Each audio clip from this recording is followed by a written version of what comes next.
আসসালামু আলাইকুম প্রিয় ক্রিকেট ফ্যান্স।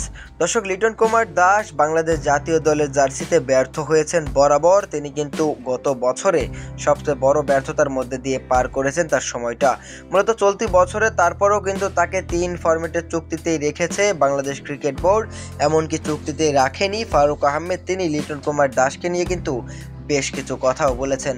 তিনি বলেছেন, আমি সবসময় মনে করি ক্রিকেটিং ব্রেন, মেধা, অধিনায়কত্ব করার সাথে ফর্মের কোনো সম্পর্ক নেই। একজন ব্যাটারের ফর্ম ভালো যাবে না, এটা খুব স্বাভাবিক একটা ব্যাপার। আপনি যদি দেখেন বিরাট কোহলিও রান করতে পারছে না, রোহিত শর্মার মতো ব্যাটসম্যানও রান করতে পারছে না। মূলত লিটন কুমার দাস আসলে ম্যাচ বাই ম্যাচ তিনি ব্যাটিংয়ে ব্যর্থ হলেও কিন্তু বাংলাদেশ ক্রিকেট বোর্ডের প্রেসিডেন্ট ফারুক আহমেদের কাছে এটা কোনো ইস্যুই নয়। কেননা লিটন কুমার দাসের ওই যে ব্রেন আছে, মেধা আছে, এবং তিনি যে ভালো ম্যাচ পরিচালনা করতে পারেন, তিনি যা ওয়েস্ট ইন্ডিজ সিরিজে সেটা প্রমাণ করেছেন।